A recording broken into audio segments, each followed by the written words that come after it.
जिसके घर में दो बेटियां। वाह जी वाह।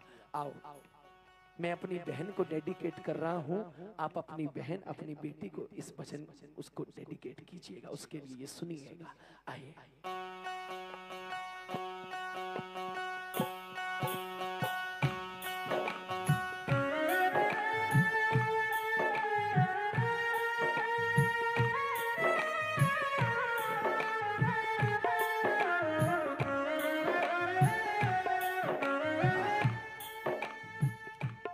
साडा चिड़ियां दा चंबा वे बाबुल असां उड़ जाना, साडा चिड़ियां दा चंबा वे बाबुल असां उड़ हो साडी लंबी उड़ारी वे, साडी लंबी उड़ारी पता नहीं केड़े देश जाना, साडा चिड़िया दा चंबा वे बाबुल। जरा बात सुनिएगा ध्यान से, ये भजन मैंने क्यों लिखा था। घर में जब पहली औलाद होनी होती है, हर किसी को क्या लगता है कि भाई साहब बेटा हो जाए, भगवान जी बेटा हो जाए, पहला बेटा दे दियो। लेकिन भगवान की माया देखिए, घर में पहली बेटी हो गई। अब बेटी हो गई तो वो भगवान से कहने लगा, भगवान जी बेटी हो गई, बोले अगली बार टेंशन रहेगी कि अगर बेटा ना हुआ तो भगवान को कोस रहा है, भगवान जी अगली बार तो प्लीज बेटा हो जाए। अब बेटी नहीं, अब बेटा हो जाए, लेकिन भगवान की माया फिर देखिए दूसरी फिर बेटी हो गई। घर में जब दूसरी बेटी हुई वो भगवान से नाराज हो गया, भगवान जी कमाल करते हो, दो बेटियां दे दी, सारी जिंदगी पढ़ाऊंगा लिखाऊंगा दहेज उठाऊंगा ये वो, अरे मेरे पास क्या बचा, बेटी भी चली जाएगी पैसा भी लग जाएगा। भगवान की आवाज आई है, मूर्ख अगर मैंने तेरा पैसे का नुकसान करना होता, मेरे पास करोड़ों तरीके हैं नुकसान करने के, बेटी दे करके तो तुझे कन्यादान का महापुण्य दे रहा हूं, जो सबको नहीं देता वो तुझे दे रहा। बेटा भाग्य से मिलता है, बेटी सौभाग्य से। और बेटा माने बेटी किसी के घर में दो हो जाए कि तीन हो जाए, भगवान जिस घर में बेटी देता उसे पालने की औकात साथ में देता है, ऐसे नहीं देता। ऐसे नहीं देता। अच्छा बात बताइए, यहाँ इतनी बेटियां बैठी हैं, सुबह 5 बजे का वक्त है, घर में ज्यादा प्यार मम्मी से है कि पापा से? ये देखो, कोई झूठे मुंह मम्मी का नाम ले दिया करो, पापा से सबसे ज्यादा प्रेम करते, पापा की परिया है, पापा की लाडलिया है। लेकिन जब जाने लगती है सबसे ज्यादा नाराज भी पापा से। पापा को कहती है, पापा तुम तो कहते तुम कॉलोनी के सेठ हो, तुम तो अपने आप को सेठ बोलते हो, अगर सेठ हो मुझे 22-24 साल से ज्यादा क्यों नहीं रख पा रहे, क्यों भेज रहे हो? सेठ हो तो रखो ना, क्यों भेज रहे हो? मेरी बात का बुरा मत मानिएगा, आपको जीवन में सब कुछ पता चलेगा, बेटी कब बड़ी हो जाएगी नहीं पता चलेगा। एक दिन वो वक्त आएगा ये इतनी बड़ी हो जाएंगी, आपसे आकर कहेगी, पापा पालकी में होकर सवार चली रे, मैं तो अपने साजन के द्वार चली रे, पालकी में होकर सवार चली रे, मैं तो अपने वापस अपने पापा से मिली, सबसे पहले जाकर पापा का हाथ पकड़ा, उसको कमरे में ले गई। पापा एक बार मेरी अलमारी देखो ना, जा रही हूँ एक बार अलमारी देखो। क्यों? मेरी गुड्डिया मेरे पटोले, समझ रहे हो ना? ये भजन मैंने तब लिखा था जब मेरी दीदी की शादी हुई थी, मेरे से बड़े दीदी है। जब एक बहन घर से गई, बेटी घर से गई तो कैसा महसूस हुआ, तो मैंने अपनी बहन के लिए इस भजन को लिखा था। सुनो क्या कुछ हुआ? पापा को ना कमरे में लेके बोले अलमारी देखो मेरी। क्यों? मेरी गुड्डिया मेरे पटोले रह जाने ने तेरे कोले रह जाने ने। पापा सब ऐसे ही पड़ा है। बोले मैं भाई की तरह नहीं हूं कि चीजें तोड़ती थी या नुकसान करती थी। वो बेटा होता है जो जिद करके हर बात मनवा लेता है। वो बेटियां होती हैं जो टूटी पायल जोड़कर भी गुजारा कर लेती है। वो बेटियां। पापा सब कुछ वैसे का वैसे पड़ा है। मेरी गुड्डियां मेरे पटोले रह जाने ने। और कदे तब बाबूला याद करेगा तो तलसी में बोल जो बोले तो तलसी में बोले। और पता है क्या बोली जाते जाते?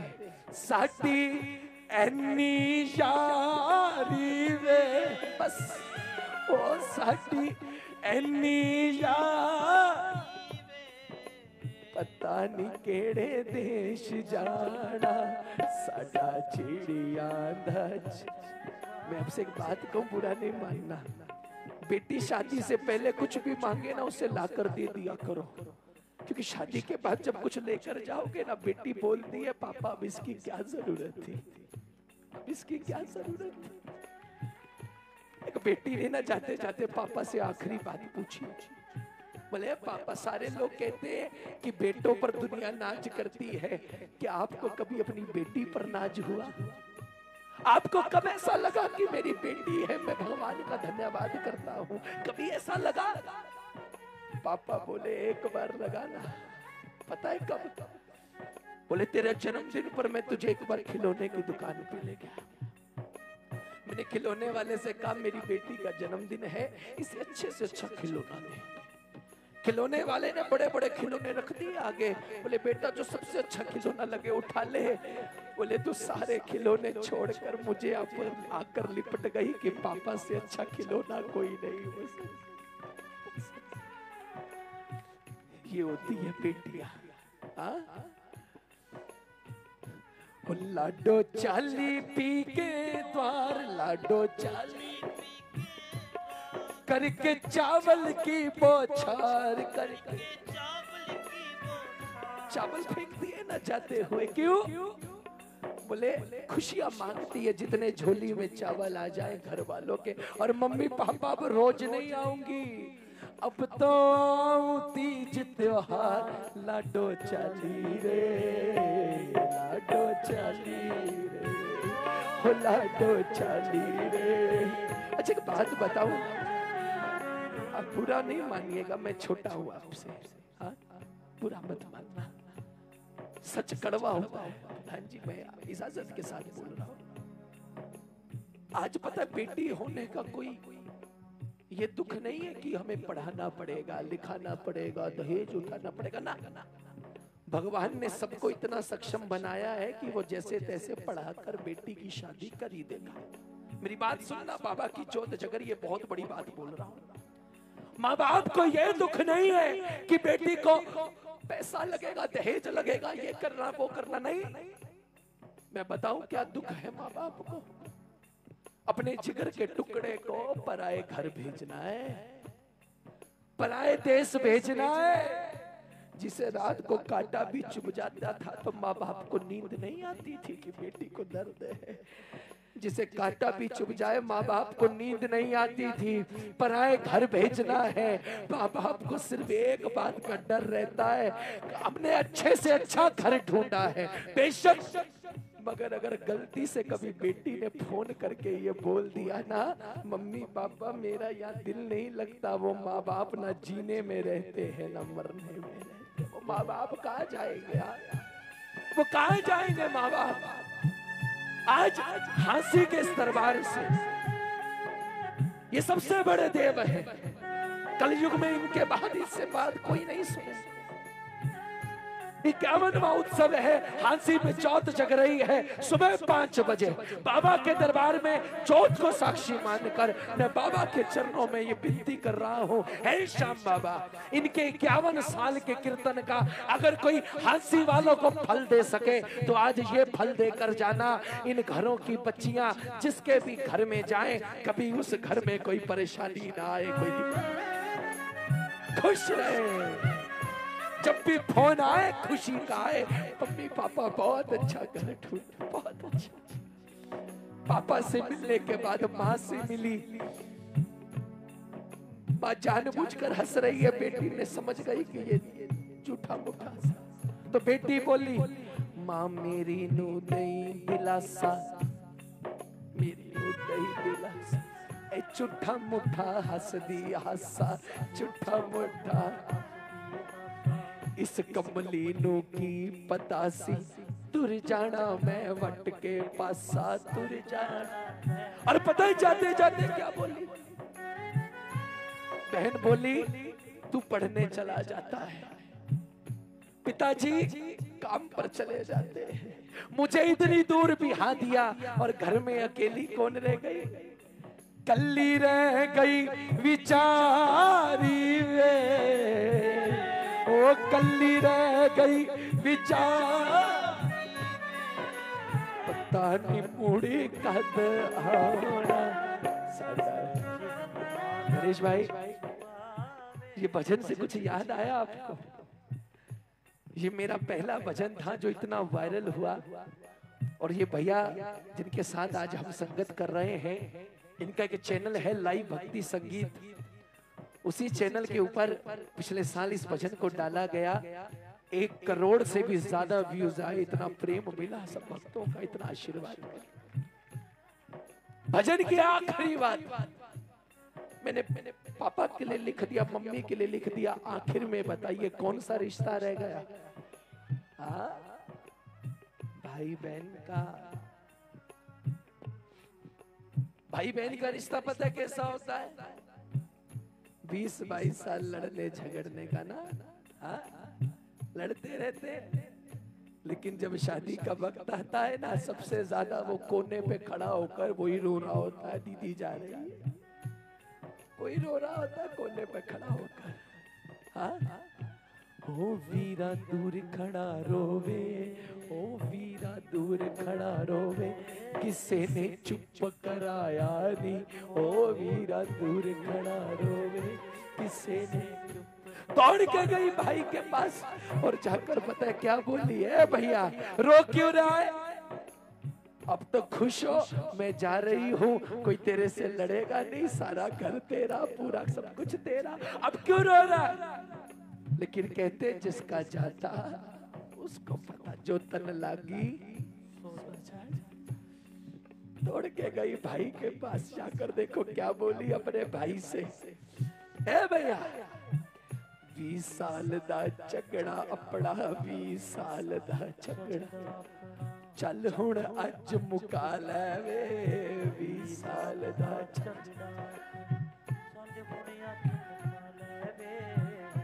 बोले खत्म कर, आज के बाद हम नहीं लड़ेंगे। बहन जाते हुए कह रही है आज के बाद नहीं लड़ेंगे, 20 साल दा झगड़ा अपना, चल हुण अज मुका ले वे, 20 साल दा झगड़ा, चल मैं ही माफी मंग लेनी आ, एक बार गल नाल ला ले वे, मैं ही माफी मंग। बस जाते जाते आपसे एक बात कहना चाहता हूं, भाई बहन का सबसे बड़ा त्योहार कौन सा होता है? रक्षाबंधन। मैं पहली शादी के बाद पहली रक्षाबंधन पर अपनी बहन से नहीं मिला था, और जब नहीं मिला था ना, वो मेरे को बोली थी कहाँ है, फोन करके। मैंने कहा दीदी मैं तो बहुत दूर नहीं आ सकता। वो नाराज हो गई, उसे पिंच कर गई बात, उसे ऐसा लगा शैली बदल गया है। मुझे बोली लोग तो 50-50 साल निभाते हैं, तू तो पहले ही साल में बदल गया। हाँ, कम से कम 10-15 साल तो निभा ले, फिर देखी जाएगी।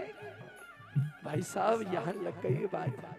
आज बाबा के दरबार में आप भी कसम खाकर जाना, आप 50 साल के हो जाओ, आप 60 साल के हो जाओ, लेकिन जब ये त्योहार हो तो अपनी बहन से एक बार मिलना जरूर हो जाए। क्यों? जब भाई आता है ना, बहन का सीना चौड़ा हो जाता है। अगर मैं राजाओं के घर में भी आई हूं तो महाराजाओं के घर से आई भी हूं। महाराजाओं हो वीरा नाल सरदारी वे, हो वीरा नाल सरदारी, पता नहीं केड़े देश जा साडा चिड़ियां दा। एक बार अपने अपने माँ बाप के लिए भी दोनों हाथ उठा लेना जाते जाते।